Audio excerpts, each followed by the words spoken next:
ਗੁਰੂ ਨਾਨਕ ਪਦ ਪੰਕਜ ਬੰਦਨਾ ਪਦ ਪੰਕਜ ਬੰਦਨਾ ਸਿਮਰੋ ਅੰਗਦ ਦੋਖ ਨਿਕੰਦਨਾ ਦੋਖ ਨਿਕੰਦਨਾ ਅਮਰਦਾਸ ਗੁਰ ਹਿਰਦੈ ਹਿਰਦੈ ਜਾਵੋ ਸ੍ਰੀ ਗੁਰੂ ਰਾਮਦਾਸ ਗੁਣ ਗਾਵੋ ਸ੍ਰੀ ਗੁਰੂ ਰਾਮਦਾਸ ਗੁਣ ਗਾਵੋ ਗੁਰੂ ਅਰਜਨ ਵਿਗਨਨ ਕੇ ਨਾਸ਼ਕ ਵਿਗਨਨ ਕੇ ਨਾਸ਼ਕ ਗੁਰੂ ਹਰਿਗੋਬਿੰਦ ਸ਼ੁਭ ਮਤ ਪ੍ਰਕਾਸ਼ਕ ਸ਼ੁਭ ਮਤ ਪ੍ਰਕਾਸ਼ਕ ਗੁਰੂ ਹਰਿਰਾਏ ਨਮੋ ਕਰ ਜੋਰੀ ਨਮੋ ਕਰ ਜੋਰੀ ਗੁਰੂ ਹਰਿ ਕ੍ਰਿਸ਼ਨ ਮਨਾਏ ਬਹੋਰੀ ਮਨਾਏ ਬਹੋਰੀ ਤੇਗ ਬਹਾਦਰ ਪਰਮ ਕਿਰਪਾਲਾ ਜੀ ਪਰਮ ਕਿਰਪਾਲਾ ਗੁਰੂ ਗੋਬਿੰਦ ਸਿੰਘ ਬੇਸਾਲਾ ਗੁਰੂ ਗੋਬਿੰਦ ਸਿੰਘ ਬੇਸਾਲਾ ਘਰੋਂ ਤਰਾ ਪੁਰ ਪੁੰਨ ਪੁੰਨ ਸੀਸਾ ਜੀ ਪੁੰਨ ਪੁੰਨ ਸੀਸਾ ਬੰਦੋ ਬਾਰ ਬਾਰ ਜਗਦੀਸਾ ਬੰਦੋ ਬਾਰ ਬਾਰ ਜਗਦੀਸਾ ਸ੍ਰੀ ਗੁਰੂ ਗ੍ਰੰਥ ਸਾਹਿਬ ਮਹਾਰਾਜ ਜੀ ਦੀ ਪਾਵਨ ਹਜ਼ੂਰੀ ਅੰਦਰ ਸੁਭਾਇਮਾਨ ਸਤ ਸੰਗੀ ਜਨੋ, ਬੜੇ ਵੱਡੇ ਭਾਗ ਜਦੋਂ ਮਨੁੱਖ ਦੇ ਹੁੰਦੇ ਨੇ, ਕੋਈ ਪੁਰਾਣਾ ਐਸਾ ਅੰਕ ਜਿਹੜਾ ਕੋਈ ਬੀਜ ਬੀਜਿਆ ਹੋਏ ਉਹ ਜਦੋਂ ਪ੍ਰਗਟ ਹੁੰਦਾ ਹੈ ਉਦੋਂ ਮਨੁੱਖ ਨੂੰ ਸਤ ਸੰਗਤ ਦੀ ਪ੍ਰਾਪਤੀ ਹੁੰਦੀ ਹੈ। ਬਿਨਾਂ ਕਿਸੇ ਬੀਜ ਤੋਂ, ਬਿਨਾਂ ਕਿਸੇ ਚੰਗੇ ਬੀਜ ਦੇ ਉਗਿਆ ਸਤ ਸੰਗਤ ਦੀ ਪ੍ਰਾਪਤੀ ਨਹੀਂ। ਜੇ ਇਸ ਨੂੰ ਦੂਜੇ ਸ਼ਬਦਾਂ ਵਿੱਚ ਵੇਖਿਆ ਜਾਏ, ਇਵੇਂ ਵੀ ਕਿਹਾ ਜਾ ਸਕਦਾ ਹੈ, ਸਤ ਸੰਗਤ ਰੂਪੀ ਖਜ਼ਾਨੇ ਦੀ ਸਮਝ ਉਸ ਨੂੰ ਹੀ ਲੱਗਦੀ ਹੈ, ਨਾਮ ਰੂਪੀ ਖਜ਼ਾਨੇ ਦੀ ਸਮਝ ਉਸ ਨੂੰ ਹੀ ਲੱਗਦੀ ਹੈ ਜਿਸ ਦੇ ਕਰਮ ਵੱਡੇ ਹੁੰਦੇ ਹਨ। ਹਰੇਕ ਮਨੁੱਖ ਨੂੰ ਇਸ ਖਜ਼ਾਨੇ ਦੀ ਸਮਝ ਨਹੀਂ ਲੱਗਦੀ। ਜਿਵੇਂ ਹੀਰਿਆਂ ਦੀ ਪਰਖ ਵਿਰਲਿਆਂ ਮਨੁੱਖਾਂ ਨੂੰ ਹੁੰਦੀ ਹੈ, ਸੋਨੇ ਦੀ ਪਰਖ ਵਿਰਲਿਆਂ ਮਨੁੱਖਾਂ ਨੂੰ ਹੁੰਦੀ ਹੈ। ਜਿਹੜੇ ਜਿਹੜੇ ਮਨੁੱਖ ਜਿਹੜੀ ਚੀਜ਼ ਮਾਹਰ ਨੇ ਉਹਨਾਂ ਚੀਜ਼ਾਂ ਦੀ ਉਹਨਾਂ ਨੂੰ ਪਰਖ ਹੈ। ਨਾਮ ਦੀ ਪਰਖ, ਚੰਗਿਆਂ ਗੁਣਾਂ ਦੀ ਪਰਖ, ਇਹ ਜਦੋਂ ਮਨੁੱਖ ਦੀ ਬੁੱਧੀ ਨਿਰਮਲ ਹੋ ਜਾਂਦੀ ਹੈ ਉਦੋਂ ਜਾ ਕੇ ਫਿਰ ਮਨੁੱਖ ਦਾ ਦਿਲ ਸਤ ਸੰਗਤ ਵਿੱਚ ਜੁੜਦਾ ਹੈ। ਮਨੁੱਖ ਨੂੰ ਇਹ ਲੱਗਦਾ ਹੈ ਮੈਨੂੰ ਵੀ ਪਰਮਾਤਮਾ ਦੀ ਬੰਦਗੀ ਕਰਨੀ ਚਾਹੀਦੀ ਹੈ। ਬੰਦਗੀ ਦਾ ਚਾਅ ਮਨੁੱਖ ਦੇ ਅੰਦਰ ਪੈਦਾ ਹੋ ਜਾਂਦਾ ਹੈ। ਕਈ ਵਾਰੀ ਮੈਨੂੰ ਸਮਝ ਵਿੱਚ ਉਹ ਸਾਖੀ ਆਉਂਦੀ ਹੈ, ਇਹਦੇ ਇੱਕ ਸ਼ਹਿਰ ਦੇ ਵਿੱਚ ਕੋਈ ਜੀ ਘਰ ਦੇ ਪਰਿਵਾਰ ਦੇ ਬਾਹਰ ਘੁੰਮਣ ਲਈ ਗਏ। ਘੁੰਮ ਫਿਰ ਕੇ ਕਿਤੇ ਐਸੇ ਪ੍ਰਯਟਕ ਸਥਾਨ ਤੇ ਗਏ ਸਨ, ਕੋਈ ਐਸੇ ਸਥਾਨ ਤੇ ਗਏ ਜਿੱਥੇ ਘੁੰਮਣ ਦਾ ਬੜਾ ਵਧੀਆ ਸਥਾਨ ਸੀ। ਆਉਂਦਿਆਂ ਉਹ ਦਰਿਆ ਦੇ ਵਿੱਚ ਖੇਡ ਰਹੇ ਸਨ, ਆਉਂਦਿਆਂ ਇੱਕ ਪੱਥਰ ਵਿੱਚੋਂ ਚੁੱਕ ਗਏ। ਬੜਾ ਸੋਹਣਾ ਲੱਗਦਾ ਸੀ, ਪੱਥਰ ਲਿਆ ਕੇ घर के अंदर दरवाजे फोटो जिथे पूजा करते सी रख दिता, रोज उसके सामने जाते हैं, मत्था टेकते हैं, बंदगी करते हैं। एक दिन कोई बाहरों जोरी आता है उन्होंने घर, वो दूरों ही हीरे नूं वेख के कहता है ये की रखे है घर। वो कहते हैं ये असीं बाहर घूमन गए सी, ये पत्थर लेके आए सी। कहते ये पत्थर नहीं है, ये हीरा है, और यदी जिहड़ी कीमत है मेरे अनुसार 5 करोड़ तो उत्ते उत्ते। हुण जी ते सारे उन्होंने वेख रहे सन, किसी को पता नहीं सी, उसके मुल नहीं पता।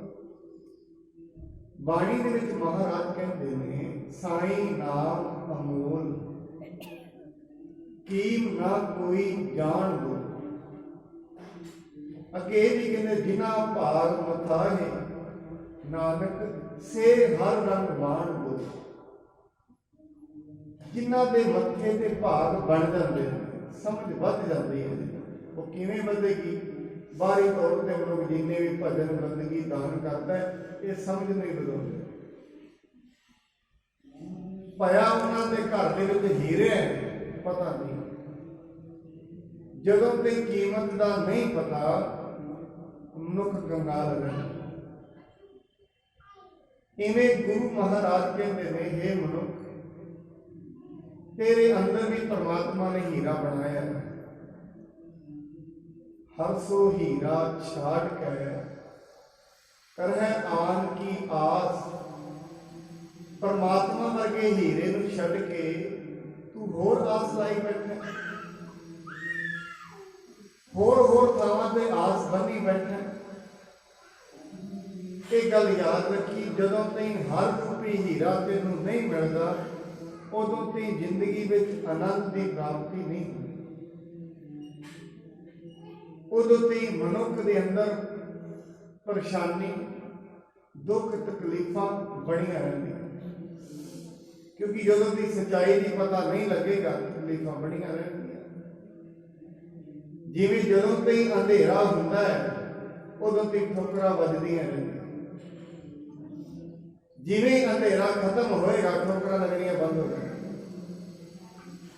एक होर भी तरीके नाल समझिया जा सकता है, जदों तक मनुख के अंदर अंधेरा है, जिवें घर दे विच अंधेरा होए, भावें सारा समान ही पिया होए, वेखदा नहीं है, कारण अंधेरा है। इस करके परमात्मा भी मनुख के नाल ही वसदा है, और बड़ा अमीर ये मनुख है, बहुत बड़ी दौलत ये दुनिया से लैके आया है, बस अज्ञान अंधेरा सुध जन्म गवायो आलस। अज्ञान के हनेरे में सुझदा नहीं है। इस करके सत संगत की समझ उन्होंने लगती है जिन्हों के भाग वड्डे होंगे। ताई महाराज को कहना पिया, वड भागी हर संगत भावै। वड भागी सोने की समझ बड़े मनुखों को होएगी। रोटी खाण की समझ हरेक को ही है, जीवां नूं भी है, पक्षियां नूं भी है, पंछियां नूं भी। घर जाण की सोझी सारियां नूं ही है, पर परमात्मा की सोझी किसे किसे महाराज साईं नाम अमोल। परमात्मा का नाम अमोल है, कीम ना कोई कीमत नहीं। ते बिना कीमत तो हीरा भी पत्थर होता है, बिना कीमत। किसी के घर हीरा पे है, कीमत नहीं पता, वो हीरा भी पत्थर है। कदों तक जदों तक कीमत नहीं। इस करके कीमत तो बिना मनुख बड़ी बड़ी कबाड़े दे विच महंगियां महंगियां चीज़ां बेचदा। जिवें एक मनुख नूं किताबां की समझ है, कई बारी बड़ियां महंगियां किताबां, महंगियां भी नहीं, बड़ियां ज्ञानवर्धक किताबां लोग रद्दी दे विच बेच देते हैं। जिहड़ा कोई ज्ञानी है, कई बारी वेखदा कबाड़ी कोल, ये किताबें मैनूं दे दे, एक किधर लैके चले, तो लोग बेच दी, मेरे तो 10 रुपये लए ने, एक किताब मैंने दे दी। कई बारी ज्ञानवर्धक चीज़ां मनुख 10-10 रुपये च बेच देते, कीमत जरूरत नहीं। ਜਦੋਂ ਤੇ ਕੀਮਤ ਨਹੀਂ ਪਤਾ ਹੋਏਗੀ, ਮਾਫ ਕਰਨਾ ਉਦੋਂ ਤੇ ਰੱਬ ਦੀ ਵੈਲਿਊ ਵੀ ਮਨੁੱਖ ਦੀ ਨਹੀਂ ਹੈ, ਸਤ ਸੰਗਤ ਦੀ ਵੈਲਿਊ ਨਹੀਂ। ਜਿਸ ਦਿਨ ਸ਼ਬਦਾਂ ਦੀ ਕੀਮਤ ਪਤਾ ਲੱਗਦੀ ਹੈ, ਗੁਰੂ ਦੀ ਬਾਣੀ ਦੀ ਕੀਮਤ ਪਤਾ ਲੱਗਦੀ ਹੈ, ਮਨੁੱਖ ਫਿਰ ਸਤ ਸੰਗਤ ਵਿੱਚ ਜੁੜਦਾ ਹੈ। ਉਹਨੂੰ ਪਤਾ ਲੱਗ ਜਾਂਦਾ ਹੈ ਸਤ ਸੰਗਤ ਤੋਂ ਬਿਨਾ ਮੇਰਾ ਭਲਾ ਨਹੀਂ ਹੈ, ਬਿਨਾ ਬੰਦਗੀ ਤੋਂ ਮੇਰੇ ਜੀ ਦਾ ਉਧਾਰ ਨਹੀਂ ਹੈ।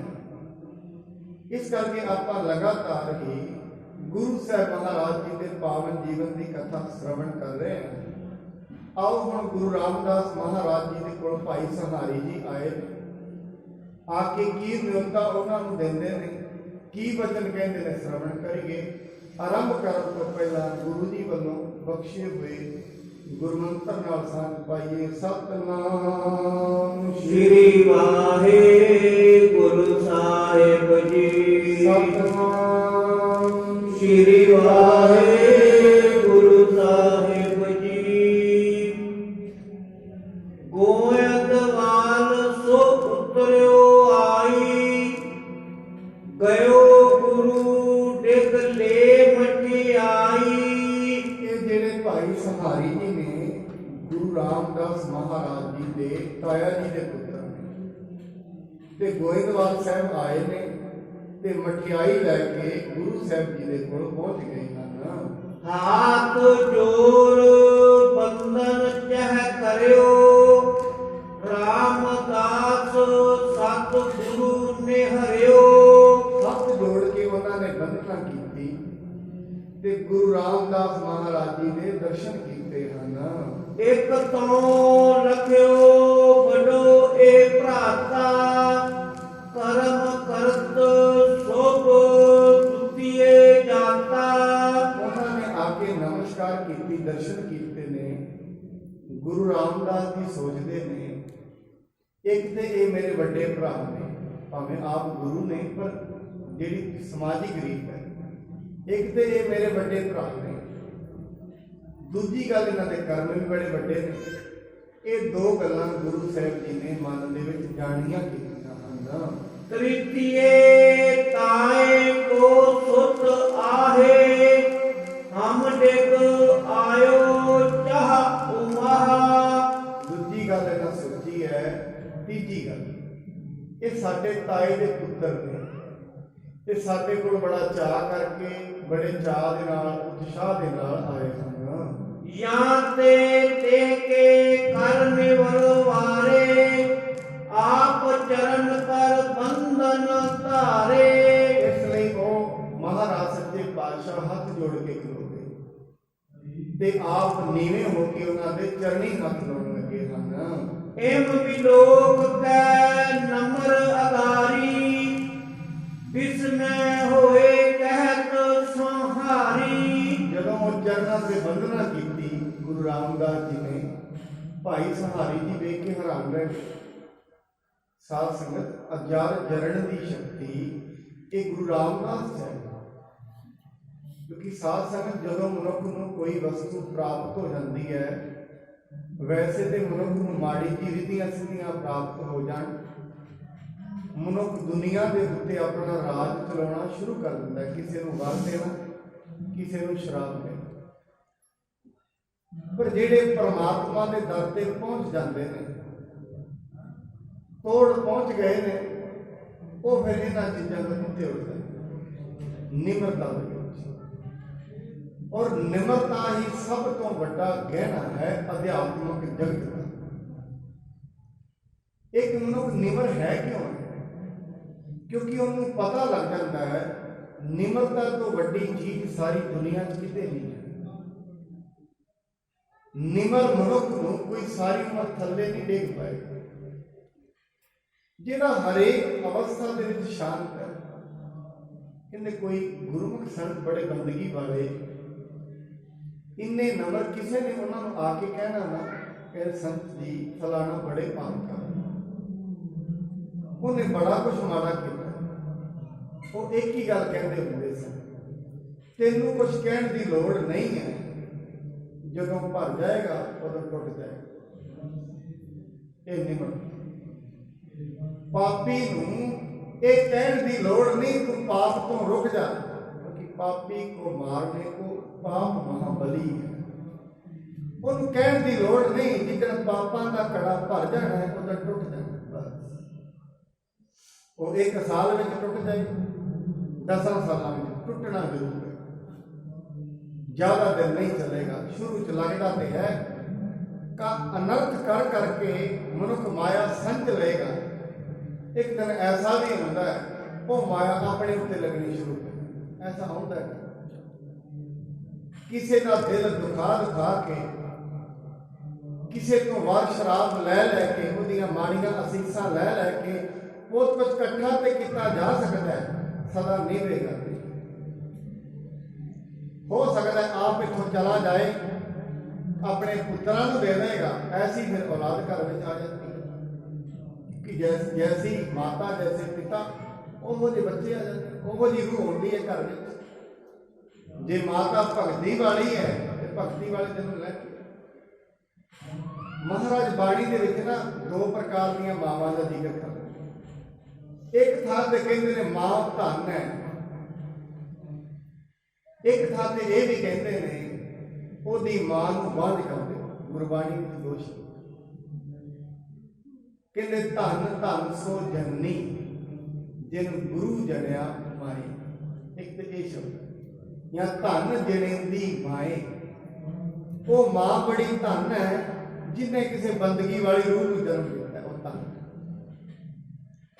ਦੂਜੇ ਕਹਿੰਦੇ ਨੇ ਜਿਹਦੀ ਕੁੱਖ ਤੋਂ ਕਿਸੇ ਬੱਚੇ ਨੇ ਜਨਮ ਲਿਆ, ਸਾਰੀ ਦੁਨੀਆ ਨੂੰ ਤੰਗ ਕਰਦਾ ਹੈ, ਸਾਰੇ ਪਿੰਡ ਨੂੰ ਤੰਗ ਕਰਦਾ ਹੈ, ਤੋੜ ਫੋੜ ਕਰਦਾ ਹੈ, ਮਾਰ ਕਰਦਾ ਹੈ। ਕਹਿੰਦੇ ਫਿਰ ਐਸੀ ਮਾਂ ਦੀ ਜਿਹੜੀ ਕੁੱਖ ਉਹਨੂੰ ਬਾਂਝ ਕਰ ਦੇਣਾ ਚਾਹੀਦਾ। ਗੁਰਬਾਣੀ ਦੇ ਵਿੱਚ ਸ਼ਬਦ ਹੈ, ਸੱਚੇ ਪਾਤਸ਼ਾਹ ਮਹਾਰਾਜ ਜੀ ਕਹਿੰਦੇ ਨੇ ਜਿਨ ਹਰ ਹਿਰਦੈ ਨਾਮ ਨਾ ਵਸੇ ਤੇ ਨਮਾਤ ਕੀਜੈ ਹਰ ਬੰਝ ਕਰ ਦੇ। ਇੱਕ ਮਾਂ ਉਹ ਹੈ ਜਿਹਨੂੰ ਇਹ ਕਿਹਾ ਧਨ ਹੈ ਉਹ ਮਾਂ, ਜਿਹਨੇ ਆਪਣੇ ਪੁੱਤਰ ਨੂੰ ਬੰਦਗੀ ਵਾਲੇ ਬਣਾਇਆ, ਉਹ ਧਨ ਹੈ। ਦੂਜੇ ਬੰਨੇ ਇਹ ਵੀ ਕਹਿ ਦਿੱਤਾ, ਇੱਕ ਮਾਂ ਨੂੰ ਕਹਿ ਦਿੱਤਾ ਤੂੰ ਬਾਂਝ ਹੀ ਹੋ ਜਾ। ਕਿਉਂ? ਤੂੰ ਐਸੇ ਨੂੰ ਜਨਮ ਦਿੱਤਾ ਹੈ, ਸਾਰੀ ਦੁਨੀਆ ਦੇ ਵਿੱਚ ਪਾਪ ਹੀ ਖਿਲਾਰੀ ਜਾਂਦਾ। ਅੱਗੇ ਹੋਰ ਕਿਸੇ ਨੂੰ ਜਨਮ ਨਾ ਦੇਈ, ਕਿਤੇ ਧਰਤੀ ਪਾਪਿਸ਼ਟ ਨਾ ਹੋਵੇ। 2 ਮਾਵਾਂ। ਇਸ ਕਰਕੇ ਗੁਰੂ ਰਾਮਦਾਸ ਜੀ ਮਹਾਰਾਜ ਬੜੇ ਨਿਮਰਤਾ ਵਿੱਚ ਰਹਿੰਦੇ, ਬੜੇ ਸ਼ਾਂਤੀਪੂਰਵਕ ਰਹਿੰਦੇ ਨੇ। ਸ਼ਾਂਤੀ ਚ ਉਹ ਰਹਿ ਸਕਦਾ ਹੈ ਜਿਹਨੂੰ ਸਮਝ ਲੱਗ ਗਈ। ਅਸ਼ਾਂਤ ਉਹ ਮਨੁੱਖ ਹੁੰਦਾ ਹੈ ਜਿਹਨੂੰ ਸਮਝ ਨਹੀਂ ਲੱਗੀ। ਜਿਸ ਨੂੰ ਪਰਮਾਤਮਾ ਦੀ ਸਮਝ ਲੱਗ ਗਈ ਹੈ ਉਹ ਸ਼ਾਂਤ ਹੋ ਜਾਂਦਾ। ਜਿਵੇਂ ਸਮੁੰਦਰ, ਜਿਵੇਂ ਧਰਤੀ ਸ਼ਾਂਤ ਹੈ, ਕੋਈ ਖੋਦ ਲੈਂਦਾ ਹੈ, ਕੋਈ ਲੇਪ ਕਰ ਲੈਂਦਾ ਹੈ, ਸ਼ਾਂਤ। ਇਹਨੇ ਮਹਾਰਾਜ ਗੁਰੂ ਰਾਮਦਾਸ ਮਹਾਰਾਜ ਸ਼ਾਂਤੀ ਦੇ ਪੁੰਜ ਨੇ, ਨਿਮਰਤਾ ਦੇ ਪੁੰਜ ਨੇ। ਇੱਡੀ ਵੱਡੀ ਪਦਵੀ ਜਗਤ ਗੁਰੂ ਨੇ, ਪਰ ਫਿਰ ਵੀ ਆਪਣੇ ਤਾਏ ਦਾ ਪੁੱਤਰ ਹੈ, ਉਹਨਾਂ ਦੇ ਚਰਣੀ ਪੈ ਰਹੇ ਹਨ। ਐ ਸਮਝਸ ਨਹਿ ਕਰੋ ਕਸਾਈ, ਅਬ ਤੁਮਕੋ ਹਮ ਲਖੈ ਨਾ ਭਾਈ। ਕਹਿੰਦੇ ਅੱਗੋਂ ਤਾਏ ਦੇ ਪੁੱਤਰ ਵੀ ਸਮਝਦਾਰ ਸੀ। ਕਹਿੰਦੇ ਹੇ ਮਾਲਕ ਜੀ, ਹੁਣ ਉਲਟੀ ਰੀਤੀ ਨਾ ਕਰੋ। ਹੁਣ ਅਸੀਂ ਤੁਹਾਨੂੰ ਆਪਣਾ ਭਰਾ ਨਹੀਂ ਸਮਝਦੇ, ਕਿਉਂਕਿ ਤੁਸੀਂ ਰਿਸ਼ਤੇ ਸਾਡੇ ਨਾਲੋਂ ਵੱਡੇ ਹੋ ਗਏ ਹੋ। ਸਤਿਗੁਰ ਅਮਰਦਾਸ ਕਰ ਸੰਗ, ਜਗ ਗੁਰ ਬਨ ਪਦ ਲਹਿਓ ਉਤੰਗ। ਤੁਸੀਂ ਗੁਰੂ ਅਮਰਦਾਸ ਮਹਾਰਾਜ ਜੀ ਦੀ ਸੰਗਤ ਕਰਕੇ, ਉਹਨਾਂ ਦੇ ਅੰਗ ਸੰਗ ਰਹਿ ਕੇ ਤੁਸੀਂ ਜਗਤ ਦੀ ਬੜੀ ਵੱਡੀ ਪਦਵੀ, ਗੁਰੂ ਦੀ ਪਦਵੀ, ਆਪ ਪਰਮਾਤਮਾ ਵਰਗੀ ਪਦਵੀ ਆਪ ਜੀ ਨੇ ਪ੍ਰਾਪਤ ਕਰ ਲਈ ਹੈ। ਮਾਨਨੀਏ ਭੇ ਨਰਨ ਹਜ਼ਾਰਨ, ਸਰਬ ਸਕਤ ਯੁੱਧ ਕਰਤ ਉਦਾਹਰਨ। ਤਾਏ ਦੇ ਪੁੱਤਰ ਕਹਿੰਦੇ ਨੇ ਤੁਸੀਂ ਹਜ਼ਾਰਾਂ ਲੋਕਾਂ ਦਾ ਉਧਾਰ ਕਰਦੇ ਹੋ, ਅਸੀਂ ਕੌਣ ਆ ਤੁਹਾਡੇ ਸਾਹਮਣੇ? ਪਰ ਉਹਨਾਂ ਨੂੰ ਤੇ ਪਤਾ ਹੈ, ਪਰ ਗੁਰੂ ਰਾਮਦਾਸ ਜੀ ਫਿਰ ਵੀ ਕਰਨੀ ਕਰਦੇ। ਦੁਨੀਆ ਮੱਥੇ ਟੇਕਦੀ ਹੈ, ਫਿਰ ਵੀ ਨਹੀਂ ਮੰਨਦਾ। ਮਾਣ ਹੁੰਦਿਆਂ ਨਿਮਾਣਾ ਰਹਿਣਾ ਇਹ ਸੰਤ ਦੀ ਨਿਸ਼ਾਨੀ। ਜਿਸ ਕੋਲ ਮਾਣ ਹੈ ਦੁਨਿਆਵੀ ਤੌਰ ਤੇ ਜਿਹਦੇ ਕੋਲ ਬੜੀ ਜ਼ਿਆਦਾ ਦੌਲਤ ਹੈ ਪਰ ਨਿਮਾਣਾ ਹੈ, ਸਮਝ ਲੈਣਾ ਉਹ ਰੱਬ ਦਾ ਰੂਪ ਹੈ। ਬੜੀ ਵਿਦਿਆ ਹੈ ਦੁਨਿਆਵੀ ਤੌਰ ਤੇ, ਪ੍ਰਗਿਆਨ ਵਿਦਵਾਨ ਹੈ, ਸਮਝ ਹੈ ਦੁਨੀਆ ਦੀ ਸਾਰੀ, ਫਿਰ ਵੀ ਨਿਮਾਣਾ ਹੈ, ਸਮਝ ਲੈਣਾ ਰੱਬ ਦਾ ਰੂਪ ਹੈ। और याद रखना दुनियावी तौर पे थोड़ी जी दौलत है और हमेशा हंकार के विच रहिंदा है, एक ही समझ है कलेश का रूप, चंडाल का रूप। क्यों हजे तक उन्होंने ये नहीं पता लग्या कि सब कुछ दे परमात्मा का दिता हुआ है। हम संसारी पची कुटुंब कबहू ना ले हर नाम अलंग।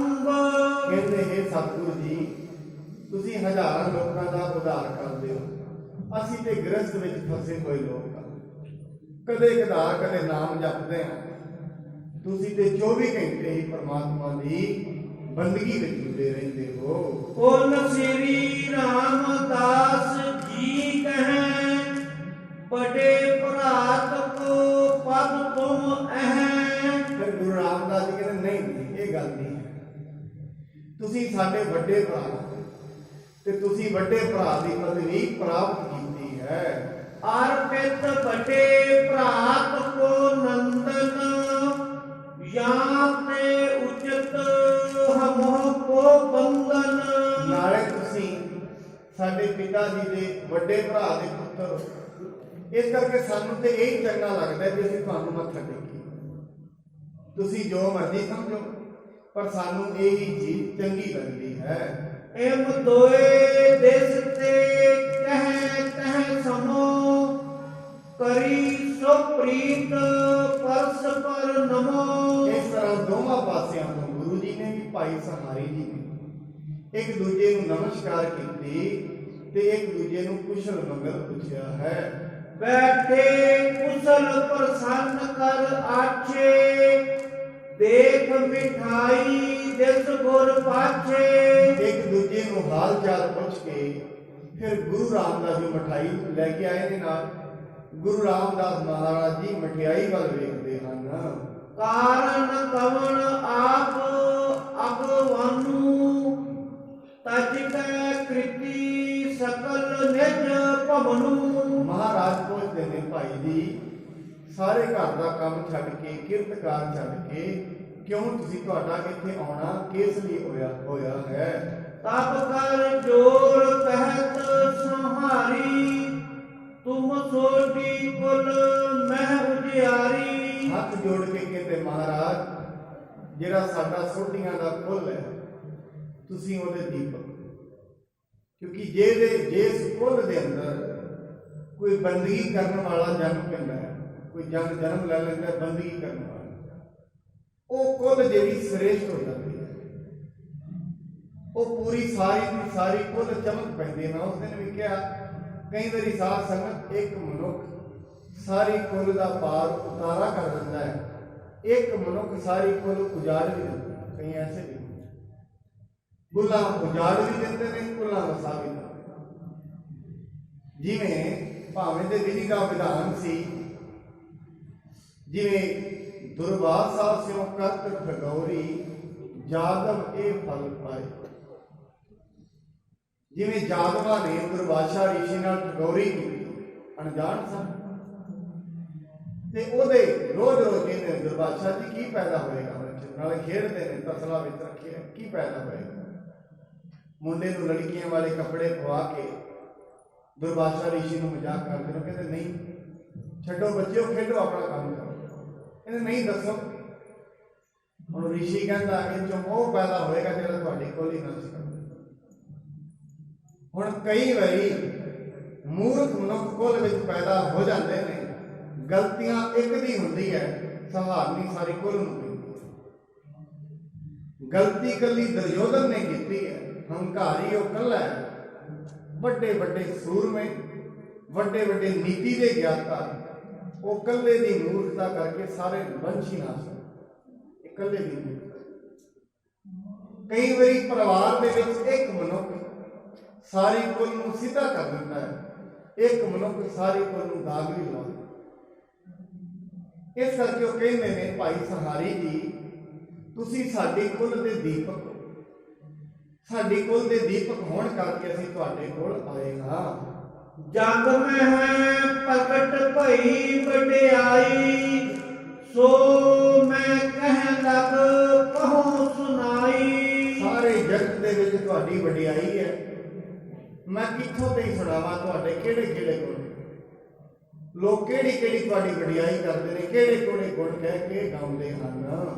ਅਬ ਤੁਮਰੇ ਭਤੀਜ ਕੋ ਬਿਆਹੂੰ, ਕਰਨ ਅਛੇਰੋ ਮੈਂ ਚਿਤ ਚਾਹੂੰ। ਇਸ ਕਰਕੇ ਕਹਿੰਦੇ ਨੇ ਤੁਹਾਡੇ ਭਤੀਜੇ ਦਾ ਹੁਣ ਵਿਆਹ ਹੈ ਤੇ ਅਸੀਂ ਵਿਆਹ ਬੜੀ ਆਨ ਤੇ ਸ਼ਾਨ ਨਾਲ ਕਰਨਾ ਹੈ, ਉਹਦੇ ਵਾਸਤੇ ਹੀ ਮੈਂ ਇੱਥੇ ਆਇਆ ਹਾਂ।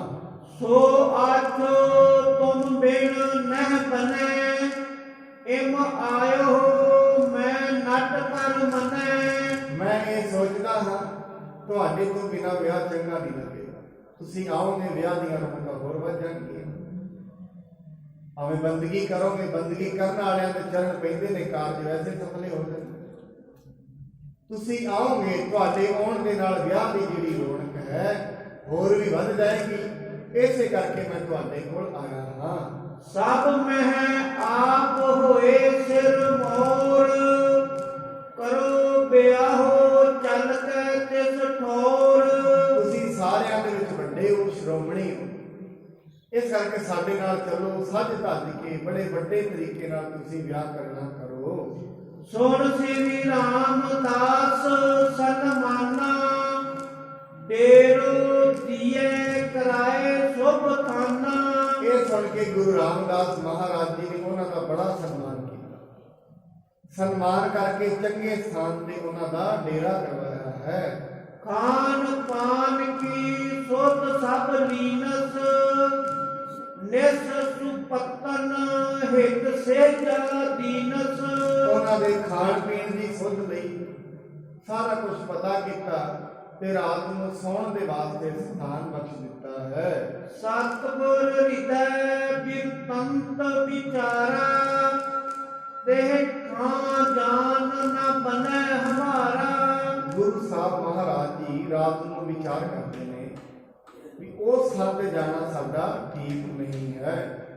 ਅਨ ਕਨ ਸੰਗਤ ਨਿਤ ਪ੍ਰਤ ਆਵੈ, ਚਹਿ ਦੇਖ ਰਹਿ ਬਹੁਰ ਸਿੰਧਾਵੈ। ਮਹਾਰਾਜ ਵਿਚਾਰ ਕਰਦੇ ਨੇ ਵੀ ਦਿਨ ਪ੍ਰਤ ਕਿੰਨੀ ਸੰਗਤ ਆਉਂਦੀ ਹੈ ਦਰਸ਼ਨ ਕਰਨ ਲਈ, ਔਰ ਕਿੰਨੇ ਹੀ ਲੋਕ ਇੱਥੇ ਆ ਕੇ ਲੰਗਰ ਪ੍ਰਸ਼ਾਦਾ ਛਕਦੇ ਹਨ। ਇਮ ਚਿਤਵਤ ਸਤਿਗੁਰ ਨਿਸ ਸੋਏ, ਜਾ ਕੇ ਬਹੁਰ ਪ੍ਰਾਤ ਜਬ ਹੋਏ। ਐਵੇਂ ਸੋਚਦੇ ਹੋਏ ਸਤਿਗੁਰੂ ਜੀ ਰਾਤ ਨੂੰ ਵਿਸ਼ਰਾਮ ਕਰਦੇ ਨੇ। ਫਿਰ ਸਵੇਰ ਹੁੰਦੇ ਗੁਰੂ ਸਾਹਿਬ ਜੀ ਉੱਠ ਖਲੋਂਦੇ ਹਨ। ਆਦ ਸਨਾਨ ਕ੍ਰਿਆ ਕਰ ਸਾਰੀ, ਬੈਠਿਓ ਗੁਰ ਡਿਗ ਆਨ ਸਹਾਰੀ। ਮਹਾਰਾਜ ਸਾਹਿਬ ਜੀ ਨੇ ਇਸ਼ਨਾਨ ਕਿਰਿਆ ਕੀਤੀ।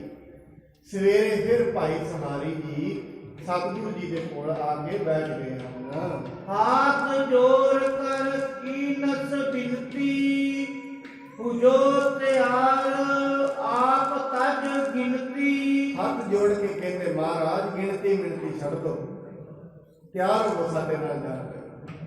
ਤੁਸੀਂ ਤੇ ਲੱਗਦਾ ਕਿਸੇ ਸੋਚ ਵਿੱਚ ਪੈ ਗਏ ਹੋ। ਅਸੀਂ ਤੇ ਤੁਹਾਨੂੰ ਲੈਣ ਲਈ ਆਏ ਹਾਂ, ਕਿਉਂਕਿ ਸਾਧ ਸੰਗਤ ਬੜੇ ਪ੍ਰੇਮ ਨਾਲ ਪੁੱਛ ਰਹੇ ਨੇ। ਮੈਂ ਸਵੇਰੇ ਵੀ ਇਹ ਬੇਨਤੀ ਕਰ ਰਿਹਾ ਸਾਧ ਸੰਗਤ, ਪਰਮਾਤਮਾ ਪ੍ਰੇਮ ਨਾਲ ਹੀ ਆਉਂਦਾ ਹੁੰਦਾ ਹੈ। ਪ੍ਰੇਮ ਨਾਲ ਮਨੁੱਖ ਦੇ ਕੋਲੋਂ ਜੋ ਮਰਜ਼ੀ ਲੈ ਲੈ। ਅਸੀਂ ਕਈ ਵਾਰੀ ਵੇਖਦੇ ਹਾਂ ਭਾਵੇਂ ਅੱਜ ਪ੍ਰੇਮ ਉੱਤੋਂ ਬਣਾਵਟੀ ਹੋਈ ਹੈ, ਜਿੰਨੀਆਂ ਵੱਡੀਆਂ ਵੱਡੀਆਂ ਕੰਪਨੀਆਂ ਨੇ ਨਾ, ਜਿੰਨੇ ਵੱਡੇ ਸ਼ੋਰੂਮ ਨੇ, ਉਹਨਾਂ ਦੇ ਵਿੱਚ ਨਾ ਅਕਸਰ ਇੱਕ ਕਲਾਸਿਕ ਸੈਮੀਨਾਰ ਲਾਏ ਜਾਂਦੇ ਨੇ ਤੇ ਉਹਨਾਂ ਦੇ ਵਿੱਚ ਇਹੀ ਦੱਸਿਆ ਜਾਂਦਾ ਹੈ ਕਸਟਮਰ ਨੂੰ ਕਨਵਿੰਸ ਕਿਵੇਂ ਕਰਨਾ, ਉਹਨੂੰ ਮਨਾਉਣਾ ਕਿਵੇਂ, ਪ੍ਰੇਮ ਨਾਲ। ਕਿਉਂਕਿ ਦਾਸ ਨੇ ਐਸੀ ਜੋਬ ਕੀਤੀ ਹੈ ਚੰਡੀਗੜ੍ਹ 'ਚ, ਸਾਨੂੰ ਇਹ ਟ੍ਰੇਨਿੰਗ ਮਿਲਦੀ ਹੁੰਦੀ ਸੀ। ਹੋਵੇਂ ਤੁਹਾਨੂੰ ਦਿਲੋਂ ਪ੍ਰੇਮ ਹੈ ਭਾਵੇਂ ਨਹੀਂ ਹੈ, ਤੁਸੀਂ ਕਨਵਿੰਸ ਅਗਲੇ ਨੂੰ ਪ੍ਰੇਮ ਨਾਲ ਹੀ ਕਰਨਾ। ਉਹ ਤੇ ਭਾਵੇਂ ਉੱਤੋਂ ਉੱਤੋਂ ਹੀ ਪ੍ਰੇਮ ਨਾਲ ਬੋਲਿਆ ਜਾਂਦਾ ਹੈ, ਪਰ ਪਰਮਾਤਮਾ ਦੇ ਉੱਤੋਂ ਉੱਤੋਂ ਪ੍ਰੇਮ ਨਾਲ ਤੇ ਨਹੀਂ ਆਉਂਦਾ। ਉਹ ਦਿਲ ਦੀ ਆਵਾਜ਼ ਨੂੰ ਸਮਝੇਗਾ, ਉਹਨੂੰ ਨਾ ਹਿੰਦੀ ਆਉਂਦੀ ਹੈ, ਨਾ ਇੰਗਲਿਸ਼ ਆਉਂਦੀ ਹੈ, ਕੋਈ ਭਾਸ਼ਾ ਨਹੀਂ ਆਉਂਦੀ। ਉਹਨੂੰ ਪ੍ਰੇਮ ਦੀ ਗੱਲ ਜ਼ਰੂਰ ਸਮਝ ਵਿੱਚ ਆ ਜਾਂਦੀ ਹੈ, ਕਿਉਂਕਿ ਪ੍ਰੇਮ ਦੀ ਗੱਲ ਅੱਖਰਾਂ ਵਿੱਚ ਨਹੀਂ ਕਹੀ ਜਾ ਸਕਦੀ। ਪ੍ਰੇਮ ਅੱਖਰਾਂ ਵਿੱਚ ਬਿਆਨ ਹੁੰਦਾ ਹੈ। ਪ੍ਰੇਮ ਲਈ ਕੋਈ ਬੋਲੀ ਨਹੀਂ ਹੈ, ਔਰ ਪ੍ਰੇਮ ਦੀ ਬੋਲੀ ਹੀ ਸਭ ਤੋਂ ਵੱਡੀ ਬੋਲੀ ਹੈ। ਪ੍ਰੇਮ ਲਈ ਕੋਈ ਅੱਖਰ ਨਿਯਤ ਨਹੀਂ ਹਨ, ਪਰ ਪ੍ਰੇਮ ਦੇ ਅੱਖਰ ਹੀ ਪਰਮਾਤਮਾ ਦੇ ਦਰ ਤੇ ਪ੍ਰਵਾਨ ਹੋ ਜਾਂਦੇ ਹਨ। ਇਸ ਹਿਤ ਕਰ ਨਹਿ ਅਪਰ ਪਠਾਵਾ, ਬਹੁ ਕਾਰਜ ਤਜ ਕਰ ਮੈਂ ਆਵਾ। ਕਹਿੰਦੇ ਮਹਾਰਾਜ ਭੇਜਣ ਨੂੰ ਤੇ ਮੈਂ ਕਿਸੇ ਹੋਰ ਨੂੰ ਵੀ ਭੇਜਣਾ ਹੀ ਸੱਦਾ ਲੈ ਕੇ, ਪਰ ਮੈਂ ਕਿਸੇ ਹੋਰ ਨੂੰ ਨਹੀਂ ਭੇਜਿਆ, ਮੈਂ ਤਾਂ ਹੀ ਆ ਪਾਇਆ। ਮੈਨੂੰ ਪਤਾ ਸੀ ਤੁਸੀਂ ਵੀ ਐਵੇਂ ਕਹੋਗੇ ਵੀ ਉਹ ਨਹੀਂ ਆਏ, ਐਵੇਂ ਤੇ ਤੁਸੀਂ ਨਹੀਂ ਕਹੋਗੇ, ਪਰ ਮੈਂ ਸੋਚਦਾ ਵੀ ਮੈਂ ਆਪ ਜਾਵਾਂ। ਏਡੇ ਵੱਡੇ ਸਤਿਗੁਰੂ ਜੀ ਨੂੰ ਆਪ ਹੀ ਜਾ ਕੇ ਉਹਨਾਂ ਅੱਗੇ ਬੇਨਤੀ ਕਰਾਂਗਾ।